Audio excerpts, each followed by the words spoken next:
સમસ્ત ક્ષત્રિયો દ્વારા આયોજિત ક્ષત્રિય ક્રાંતિ મહાસંમેલન નું આયોજન 11 ફેબ્રુઆરી 2024ના રોજ ચિખોદરા રાજનગર આણંદ ઉમંગ પાર્ટી પ્લોટની સામે આણંદ ગુજરાતમાં થવા જઈ રહ્યું છે. આગામી લોકસભા ચૂંટણીના ક્ષત્રિય સમાજને 8મી 10 ટિકિટો ફાળવવામાં આવે તેમજ અમર શહીદ સુખદેવસિંહ ગોગામેડીજીના હત્યાના તમામ દોષીઓને એન્કાઉન્ટર અથવા ફાંસી આપવામાં આવે તે પણ 25મી માર્ચ લોકસભા ચૂંટણી પહેલા સાથે શીખ ધર્મની જેમ ક્ષત્રિયોને પણ શસ્ત્ર રાખવાની પરવાનગી આપવામાં આવે અને અયોધ્યા ભગવાન શ્રીરામજી મંદિર ટ્રસ્ટમાં એક પણ ક્ષત્રિયને સ્થાન અપાયું નથી. આ ઉપેક્ષાથી સમાજ વ્યથિત છે, આક્રોશિત છે. ભારત વર્ષના તમામ ક્ષત્રિયોની વેદનાને ધ્યાને લઈ ક્ષત્રિયોને પણ અયોધ્યા રામ મંદિર ટ્રસ્ટમાં સ્થાન આપી ગૌરવાન્વિત કરવામાં આવે. અમદાવાદમાં પ્રેસ કોન્ફરન્સનું આયોજન ક્ષત્રિય કર્ણિસના દ્વારા કરવામાં આવ્યું છે.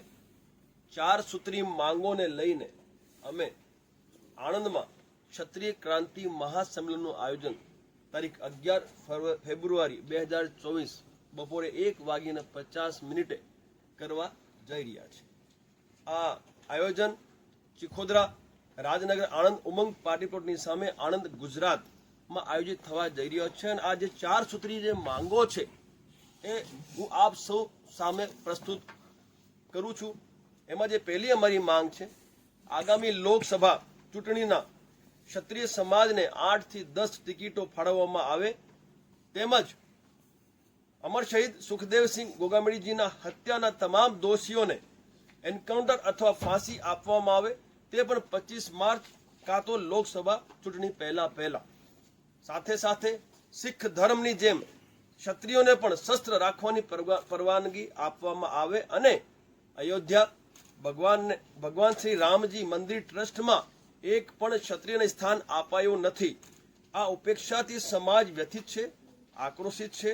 ભારત વર્ષના તમામ ક્ષત્રિયોની વેદનાને ધ્યાને લઈ ક્ષત્રિયોને પણ અયોધ્યા રામ મંદિર ટ્રસ્ટમાં સ્થાન આપી ગૌરવાન્વિત કરવામાં આવે. આ 4 સૂત્રી માંગોને લઈ અમે મેદાને ઉતર્યા છીએ અને કાલે આનું આયોજન છે.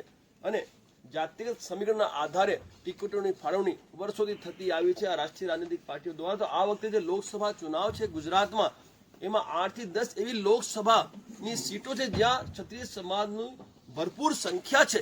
ઉપેક્ષા થઈ છે, પણ હવે અમે આ સમાજ માટે 8 થી 10 લોકસભા સીટોની માંગણી અમે મૂકી છે. તો આ 4 સૂત્રી માંગોને લઈને કાલે અમે ક્ષત્રિય ક્રાંતિ મહાસંમેલનનું આયોજન કરી રહ્યા છે અને એ જ વિષય ઉપર આજે અમે પ્રેસ કોન્ફરન્સનું આયોજન કર્યું છે. અને સાથે આપ સૌ જાણો છો કે સુખદેવસિંહની હત્યા થઈ છે અને આ જે ગેંગસ્ટર હતા એમના દ્વારા કરવામાં આવી છે.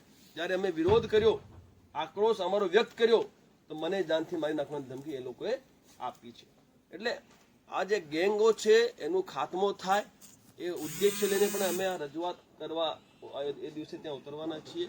અને જેટલી પણ આ જે ગેંગસ્ટર છે જેમને આ હત્યાને અંજામ આપ્યું છે અને જે પણ દોષીઓ છે એમને સજા મળે, ટૂંક સમયમાં મળે, એ તમામ માંગો લઈને અમે કાલે આ આયોજન કરવા જઈ રહ્યા છીએ.